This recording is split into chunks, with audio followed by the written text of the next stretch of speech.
नमस्कार. जय शिवराय. आज आपण पाहणार आहोत प्रकरण 16वे. प्रकरणाच्या सुरुवातीला आप्पासाहेब परब यांनी पुरंदरच्या तहाविषयी काय म्हटले ते आपण जाणून घेऊया. ते म्हणाले, असा हा गोंधळ झाला आणि तो गोंधळ पुरंदर तहाचा हा कोणीही अभ्यासकाने खोलवर जाऊन सोडवण्याचा प्रयत्न केला नाही. हा सूक्ष्म अभ्यास त्या 23 आणि 12 किल्ल्यांचा कोणीतरी करायला पाहिजे आणि तो जर करायचा असेल तर त्यांच्या भाग्याने जे हे प्रश्न विचारतात म्हणजे तहा संबंधी त्यांच्या भाग्याने तो जर समजावून घेऊन आला तर आपण सगळेजण मिळून हा प्रश्न सोडवू शकतो. फक्त तुम्हाला अट्टहासाने, कारण एकदा तुम्हाला फोरफादरने म्हणजे जे आधीच्या इतिहासकारांनी सांगितलंय तेच ग्राह्य धरून जर तुम्ही चालत असाल आणि त्यांना श्रेष्ठत्व देऊन तुम्ही स्वतंत्र विचार करणार नसाल तर उत्तर कधीच मिळणार नाही. कारण त्यांनी जे काही लिहिलंय ते बाजारात खपवण्यासाठी लिहिलंय आणि आम्ही जे प्रश्न विचारतोय ते जिज्ञासा म्हणून विचारतोय.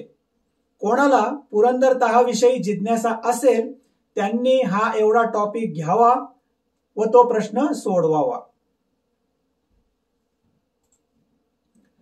आप्पासाहेब परब, ज्येष्ठ इतिहास संकलक, सावंतवाडी.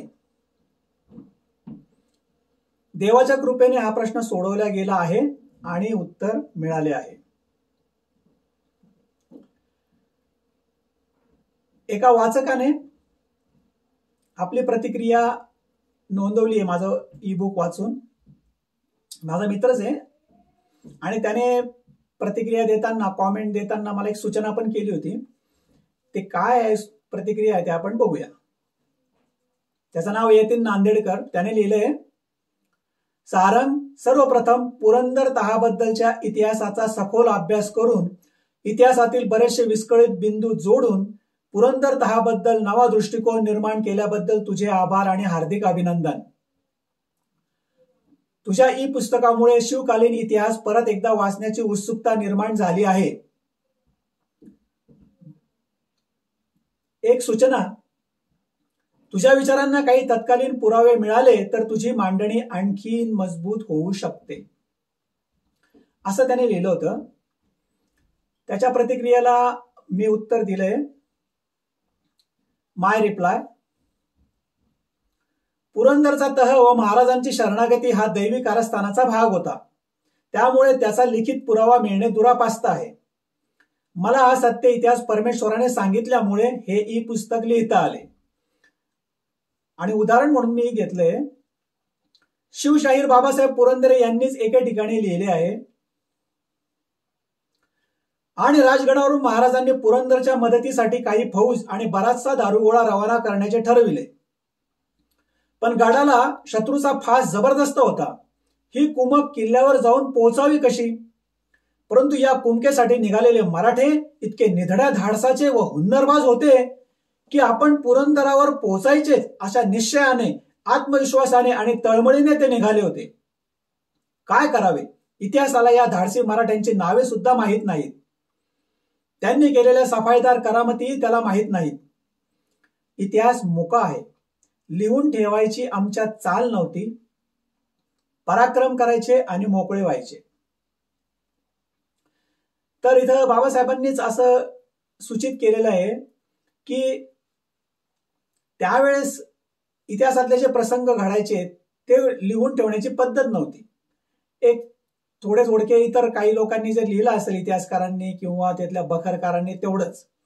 पण डिटेल वर्णन त्यात नसल्यामुळे खरा इतिहास काय घडला हे जाणून घेणं त्याच्यामध्ये बरेचसे अडचणी निर्माण होतात. ही पहिली गोष्ट झाली. पण त्यात दुसऱ्या गोष्टींची अडचण ही आहे, महत्वाची म्हणजे की जे लिहून ठेवणारे आहेत, इतिहासकार असतील किंवा बखरकार असतील, त्यांचं त्या प्रसंगाबाबतचं आकलन किती आहे ते पण महत्वाचं आहे. त्यांचंच आकलन जर नीट धडपणे नसेल, त्या प्रसंगाचा कॉन्टेक्स्ट जर त्यांना नीट माहीत नसेल तर त्यांच्या आकलनाप्रमाणेच ते लिहिणार. ही पण मर्यादा आपण लक्षात घेतली पाहिजे. तर ते असो, आपण पुढे जाऊया. प्रकरणाच्या सुरुवातीला म्हणजे 16व्या प्रकरणाच्या सुरुवातीला मी एक प्रकरण 4थ्याचा संदर्भ घेतो. प्रकरण चौथं होतं, त्या प्रकरण चौथ्याचं नाव आहे पहिला प्रस्ताव. तर हा पहिला प्रस्ताव काय आहे तुम्हाला आठवतच असेल, मागच्या प्रकरणात तुम्ही वाचला असेल तर. पण समजा तुम्ही जर आठवत नसेल तर आपण पुन्हा थोडंसं रिफ्रेश करूया. तर प्रकरण 4चाच मी पहिल्यांदा थोडासा पहिला भाग वाचतो म्हणजे तुम्हाला संदर्भ लक्षात येईल. यावेळी म्हणजे पुरंदरचा लढा चालू असताना यावेळी महाराज राजगडावर होते. या 1.5 महिन्यात त्यांनी लष्करी दृष्ट्या काहीही हालचाल केली नव्हती. एक नेताजी सोडला तर स्वतः महाराज व इतर सर्व सरदार शांतच होते हे लक्षात घ्यायला हवे. मिर्झा राजे व दिलेर खान यांच्यावर महाराजांचे लक्ष होते. 1.5 महिन्यानंतर मात्र महाराजांनी आपल्या मुत्सद्देगिरीला प्रारंभ केला. त्याचाच एक भाग म्हणून त्यांनी मिर्झा राजांना पहिले पत्र लिहिले. म्हणजे दिनांक 16 मे 20 मेच्या दरम्यान, म्हणजे मुरारबाजी पडल्यानंतर लगेच हा महाराजांचा पहिला प्रस्ताव. तर पहिला प्रस्ताव काय ते आपण जाणून घेऊया. जासूद लवकरच ते पत्र घेऊन मिर्झा राजांच्या छावणीत दाखल झाला. त्याने पत्रांची थैली मिर्झा राजांना पेश केली व नम्रतेने म्हटले, सरकार से अर्ज है कि वे एक बार थैली पर नजर मुबारक करें और मेहरबानी करके उसका जवाब लिख कर दे. मिर्झा राजांचा खासा मुन्शी उदयराज चिटणीस तिथेच होता. त्याच्या वाचून तर राजांचे पाने हलत नसे. त्याने मिर्झा राजांना पत्र वाचून दाखवण्यास सुरुवात केली. महाराजांनी लिहिले होते, बंदा बादशाह का नौकर है, छोटा जरूर हूं तो भी मुझसे बादशाह को बहुत बहुत फायदा होगा. दक्कन के पहाड़ी मुल्क में आप अगर बीजापुर के आदिल शाह पर कब्जा करने का इरादा करें तो आपकी फतह होगी. बंदा भी खावंद के खिदमत में हाजिर है. हा तो पहिला प्रस्ताव. पुन्हा एकदा वाचतो, नीट ऐका. बंदा बादशाह का नौकर है, छोटा जरूर हूं तो भी मुझसे बादशाह को बहुत बहुत फायदा होगा. दक्कन के पहाड़ी मुल्क में आप अगर बीजापुर के आदिल शाह पर कब्जा करने का इरादा करें तो आपकी फतह होगी. बंदा भी खावंद के खिदमत में हाजिर है. तर हा तो पहिला प्रस्ताव होता. आता आपण प्रकरणाच्या सुरुवातीला गायत्री मंत्राने त्याची सुरुवात करूया, जो पुढील प्रमाणे,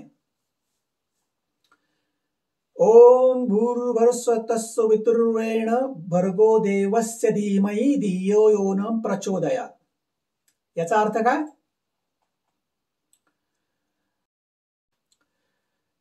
तर या गायत्री मंत्राचा अर्थ पाहूया आपण. In the Gayatri Mantra, the meaning of illumine my intelligence is to reveal that part of me which sees things that are not understood by the senses and cannot be processed by the brain. With great awe, just looks and says, "Oh, this is what it is."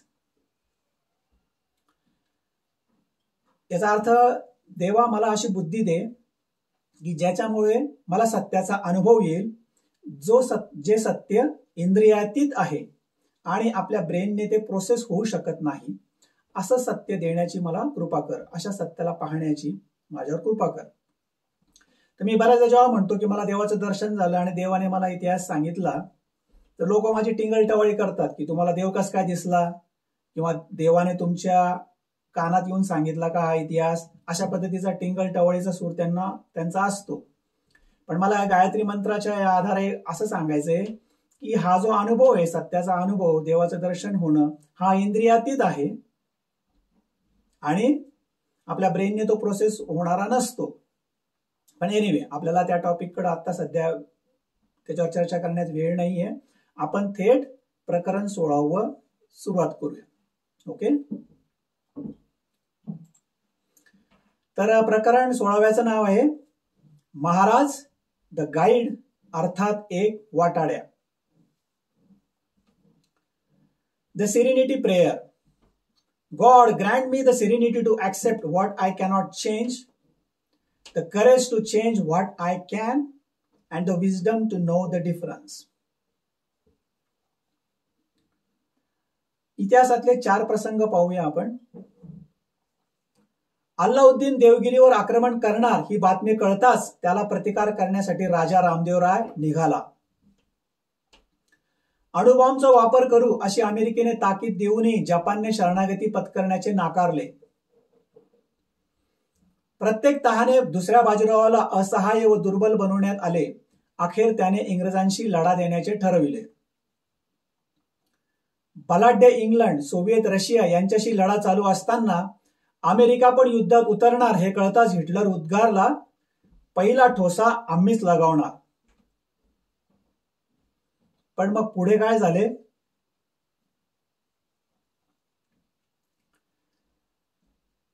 Shiv इतिहासापूर्वी म्हणजे शिवजन्मापूर्वीचा एक प्रसंग आहे, मराठा शिर्केंची शरणागती.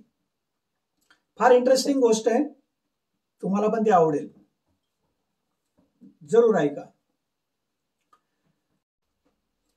हार कर जीतने वाले को बाजीगर कहते हैं. बहामनी सुलतानांच्या इसवी सन 1453 मधील एक अद्भुत गोष्ट इथे नमूद करावीशी वाटते. ही गोष्ट शिवशाहीर बाबासाहेब पुरंदरे यांच्या पुस्तकातून घेतली आहे. सुलतानाने आपला एक शूर व क्रूर सरदार मलिक उत्तुजार याला 10,000 फौज देऊन कोकणात पाठविले. कोकणात एका किल्ल्यावर म्हणजे प्रचितगड, शिर्के म्हणून तर खेळणा म्हणजे विशाळगडावर, या किल्ल्यावर शंकरराय मोरे असे 2 मराठा घराणे राज्य करीत होते. मलिक उत्तुजार शिर्क्यांच्या किल्ल्यावर चालून आला आणि शिर्के झटकन शरण आले. ते स्वतः मलिकच्या स्वाधीन झाले. मलिक खुश. त्याने शिर्क्यांना सांगितले की तू जर तुझा धर्म सोडायला तयार असशील तरच जगशील, नाहीतर मी तुला ठार मारणार. शिर्क्यांनी कबूल केले. पण शिर्के म्हणाले की प्रथम शंकरराय मोरे खेळणागडावर आहे, त्याचे धर्मांतर करू, म्हणजे नंतर आम्हाला त्याचा जाच होणार नाही. मलिक उत्तुजारला ते लगेच पटले. एका दगडात 2 पक्षी. लागलीच खेळणागडावर स्वारी करण्याचे ठरले. खुद्द स्वतः शिर्क्यांनी आपली चिवट व निवडक मराठी शिपाई मंडळी घेऊन मलिकच्या बरोबर खेळण्याकडे कूच केले.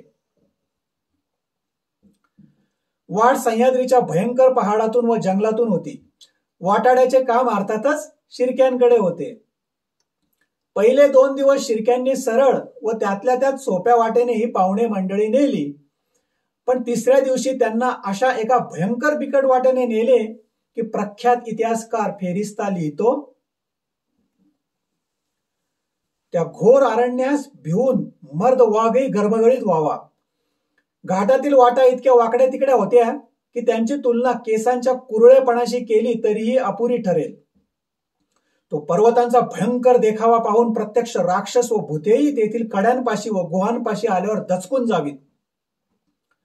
अशा भयंकर ठिकाणी गेल्यावर मलिक उत्तुजारचे सैनिक भिवून गेले, थकून तर गेलेच, आणि शिर्क्यांनी तर नंतर त्यांना याहूनही घोर व गडद अरण्यात नेले. सैन्याला धड चालता येईना.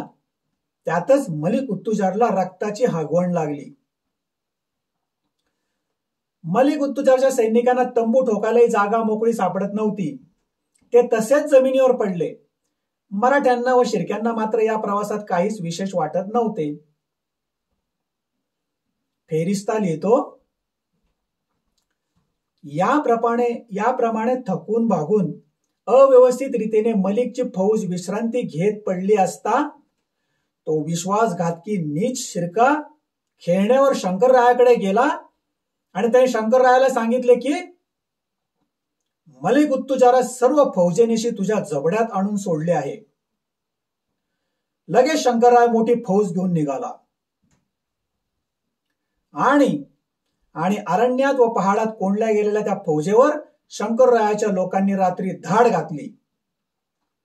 फेरिस्ता म्हणतो, अशा या पराधीन व दुर्बल स्थितीत तुजारच्या फौजेला मेंढ्यांप्रमाणे कट्यारींनी व तलवारींनी 7,000 शिपायांसह मराठ्यांनी कापून काढले. यावेळी वारा जोराचा सुटला होता, त्यामुळे झाडांच्या फांद्या एकमेकांवर आदळून जो मोठा गोंगाट चालला होता त्यात त्या शिपायांच्या किंकाळ्या एकमेकात सुद्धा ऐकू आल्या नाहीत. बड्या 500 सैन्यदांसह व 10,500 शिपायांसह मलिक उत्तुजार खतम झाला. दिवस उजडायच्या आत ही कामगिरी पार पाडून शंकरराय आपल्या लोकांसह निघून गेला. शरणागती नवे गनिमी कावा. Not everything is worth a fight. Wise is the one who can fight at the right time, let go of the others, and most importantly, has the discretion to identify the difference. Maharaj Mirza राजांना 3 महिन्यातच शरण आले. महाराजांची शरणागती ही देवगिरीच्या रामदेवरायासारखी नाही, पेशवाईतल्या दुसऱ्या बाजीरावासारखी सुद्धा नाही. कारण महाराज या दोघांसारखे भेकड नव्हते, अज्ञानी नव्हते. देवगिरी साम्राज्याचा रामदेवराय व पेशवाईतील दुसरा बाजीराव खरोखर शत्रूला शरण गेले व त्यांचे राज्य बुडाले. महाराजांची शरणागती ही दुसऱ्या महायुद्धातील पराक्रमी जर्मनी व जपान सारखी सुद्धा नाही. पराक्रमी व अखेरपर्यंत लढणारे जपान व जर्मनी शत्रूला खरोखर शरण गेले, कारण युद्धात त्यांच्या फौजा बर्बाद झाल्या होत्या, संपूर्ण देश बेचिराग झाला होता. तर महाराजांची शरणागती कोकणातल्या मराठा शिर्क्यांसारखी होती, कारण शिर्क्यांप्रमाणेच महाराजांना आपल्या शत्रूचा फडशा पाडायचा होता. यासाठी त्यांनी विजापूर विरुद्ध लष्करी मदतीचे आश्वासन देऊन मिर्झा राजांना आदिलशाही व कुतुबशाही जबड्यात आणून सोडले होते. महाराजांची ही शरणागती कोकणातल्या मराठा शिर्क्यांसारखी होती, कारण शिर्क्यांप्रमाणेच महाराजांना आपल्या शत्रूचा फडशा पाडायचा होता. यासाठी त्यांनी विजापूर विरुद्ध लष्करी मदतीचे आश्वासन देऊन मिर्झा राजांना आदिलशाही व कुतुबशाही जबड्यात आणून सोडले होते. मराठे शिर्के आणि शिवाजी महाराज यांनी शत्रूला शरण आल्याचा केवळ आभास निर्माण केला होता. त्यामुळे महाराजांची शरणागती हा भास आहे, इतिहास नव्हे. प्रकरण 8 मध्ये मी म्हटले होते की एकतर शिवाजी महाराजांच्या शरणागतीचे श्रेय जात होते ना मिर्झा राजांना ना दिलेर खानाला. खरे कारण वेगळेच होते. ते खरे कारण शिर्केंच्या शरणागतीशी केलेल्या तुलनेवरून समजून घेता येईल. प्रकरण 14 मध्ये मी यशापयशाचे निकष काय या संबंधात तह करण्यासंबंधातील राजांच्या मानसिकतेचे विश्लेषण केले आहे. त्यामध्ये देवगिरीचा राजा रामदेवराय राजा याने अल्लाउद्दीनशी केलेला तह व महाराजांनी मिर्झा राजांशी केलेला तह यामध्ये जमीन आसमानचा फरक असल्याचे म्हटले आहे. दोन्ही ठिकाणी शरणागती असली तरी दोन्ही ठिकाणी शरणागती पत्करून तह करून राज्य वाचवल्याचा तर्क करता येतो, पण परिस्थिती भिन्न असल्यामुळे योग्य तर्क कोणता? तर्क पण 2 प्रकारे करता येतो. पहिला तर्क हा सकारात्मक, विधायक व आध्यात्मिक स्वरूपाचा असतो, ज्याला विवेक म्हणतात. तर दुसरा तर्क विघातक, नुकसानीचा व अज्ञानाचा असतो. या दुसऱ्या प्रकारच्या तर्काला श्री रविशंकर यांनी कुतर्क असा शब्द वापरला आहे. कुतर्क हा फसवा तर्क आहे व त्यापासून आपण सावध राहिले पाहिजे. कुतर्क लावल्यामुळे आपण अज्ञानात आहोत हे लक्षात घेतले पाहिजे. दुसऱ्या बाजीराव पेशव्याने असा कुतर्क केला आहे. इंग्रजांची मदत घेऊन स्वतःचे पेशवेपद वाचवण्याचा त्याने केविलवाणा खटाटोप केला आहे. ही पराभूत मानसिकता आहे. अशा प्रकारचा कुतर्क स्वतः रामदेवरायाने पण केला आहे. रामदेवरायाचा कुतर्क त्याच्या स्वतःच्या शब्दात पाहायला मिळतो. अल्लाउद्दीन पुढे त्याने भेकडपणे शरणागती पत्करली. त्याचा मुलगा युवराज शंकरदेवराय मोठे सैन्य घेऊन आला. त्यावेळेस अल्लाउद्दीनला झोडपून काढण्याची चांगली संधी असूनही त्याने शंकरदेवला काय निरोप पाठवला तो पहा. त्याने निरोप पाठवला आपल्या मुलाला, आपला व खलजीचा तह झालेला आहे. खंडणी व फक्त लूट घेऊन खलजी निघून जाण्यास तयार आहे. तरी तू त्याच्यावर हल्ला चढवू नकोस, कारण दिल्लीहून फार मोठी फौज मागोमाग येत आहे. असा बावळट निरोप त्याने आपल्याला मुलाला पाठवला होता. वास्तविक मोठी सेना शंकरदेवाकडे होती. अल्लाउद्दीनकडे केवळ 8,000 अफगाण सैन्य होते.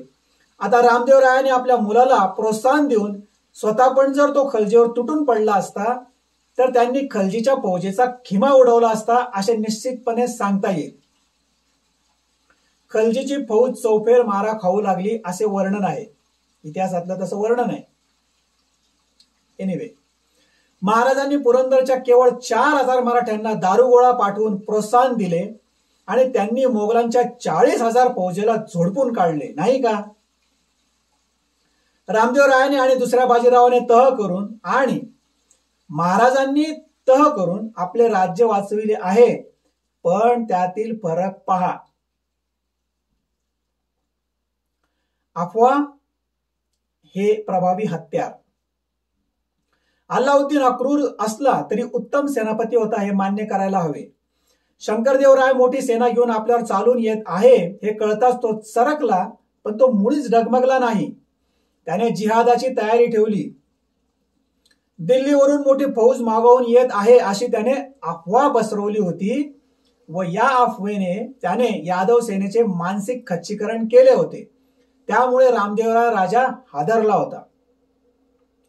महाराजांनी देखील अशीच खेळी केली आहे. विजापूरकर आदिलशाहीचा व महाराजांचा तह होऊन आदिलशहाने महाराजांच्या मदतीस कोकणात फौज पाठविण्याचे ठरविले आहे अशी बातमी मिर्झा राजांना कळली आणि ते हादरले. अर्थात ही बातमी नव्हती, अफवा होती, जी मराठ्यांनी पसरवली होती मिर्झा राजांवर दबाव आणण्यासाठी. अल्लाउद्दीनने पसरवलेली अफवा अनैतिक आहे, तर महाराजांनी पसरवलेली अफवा नैतिक नाही. नैतिकतेच्या या संबंधात मी पुस्तकाच्या 3ऱ्या भागात याचे सविस्तर स्पष्टीकरण दिले आहे. तर्क करण्याचे जे 2 प्रकार मी सांगितले आहे त्याची 2 उत्तम उदाहरणे महाभारतातील अर्जुनाचे देता येईल. पहिल्या उदाहरणात अर्जुनाने पहिला तर्क केला आहे जो योग्य आहे, तर दुसऱ्या प्रकरणात त्याने चुकीचा तर्क वापरला आहे. कौरव पांडवांच्या भांडणात शांती आणण्याचे सर्व प्रयत्न निष्फळ झाल्यावर युद्ध अटळ ठरले. या युद्धात कृष्णाने आपल्या बाजूने लढावे म्हणून दुर्योधन व अर्जुन दोघे जण कृष्णाला भेटायला गेले. हा प्रसंग पहा. कृष्णाने या दोघांपुढे 2 पर्याय ठेवले. एकीकडे ते स्वतः निशस्त्र, तर दुसरीकडे त्यांची बलाढ्य यादव सेना. यातील एक पर्याय निवडण्याची पहिली संधी त्यांनी अर्जुनाला दिली. अर्थात अर्जुनाने पहिला पर्याय निवडला व त्यासाठी पहिला व योग्य तर्क लावला, म्हणजे विवेक.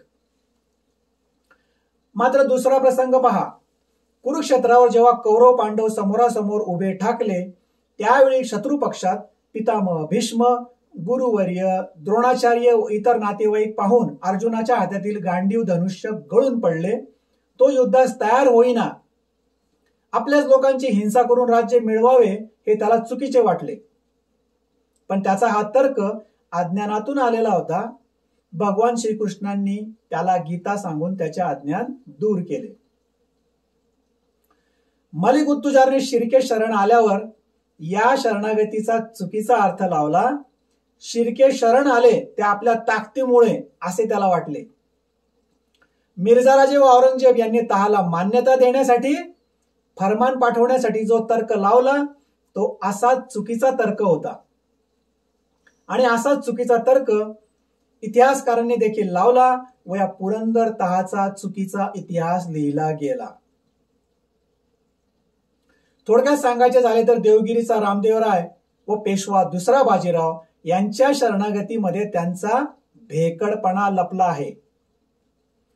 पराक्रमी जर्मनी व जपान यांच्या शरणागतीमध्ये त्यांची हताशता व अगतिकता दडली आहे. तर मराठे शिर्के व शिवाजी महाराज यांच्या शरणागतीमध्ये त्यांचा गनिमी कावा छुप्या स्वरूपात दडला आहे, किंवा महाराजांच्या शरणागतीमध्ये दैवी कारस्थान दडले आहे.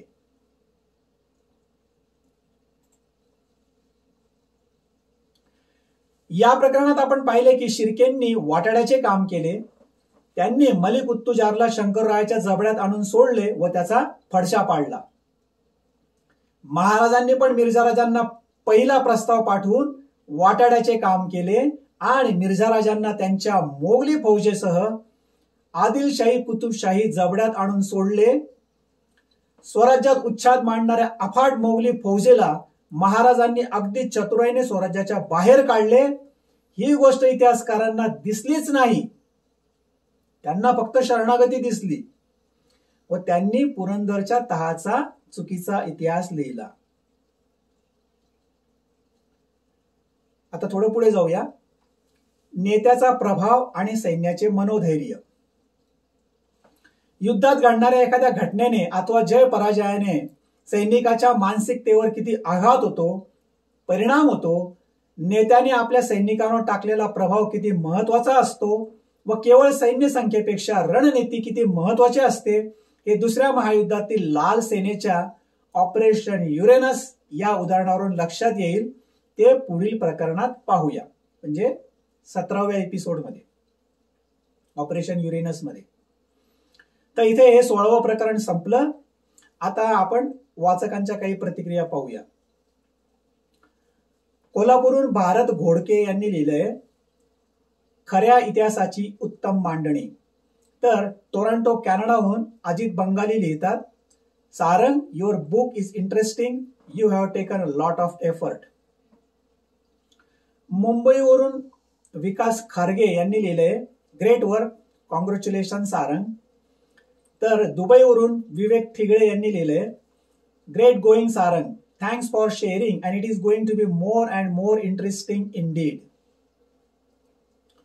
पुण्यावरून संजय गहांडुळे यांनी प्रतिक्रिया दिली आहे, खूपच छान, मुद्देसूद आणि संदर्भासहित स्पष्टीकरण आणि पुढे काय असेल याची उत्सुकता ठेवूनच प्रकरण संपते. परत पुढच्या प्रकरणाची उत्सुकता वाढते. पण आम्हाला हे सुद्धा माहित आहे की 8-10 पाने लिहिणे किती कठीण व वेळखाऊ असेल. तुझा हात लिहिता राहावा यासाठी शुभेच्छा.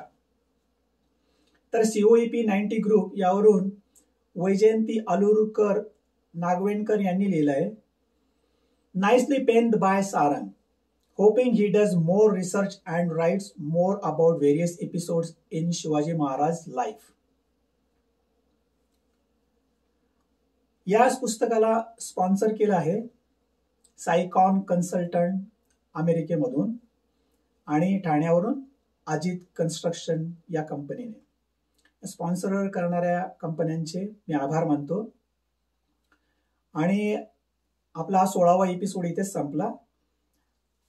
व्हिडिओच्या खालच्या डिस्क्रिप्शनमध्ये पुढच्या व्हिडिओची लिंक आहे, त्या लिंकवर क्लिक करा, म्हणजे 17वं प्रकरण चालू होईल.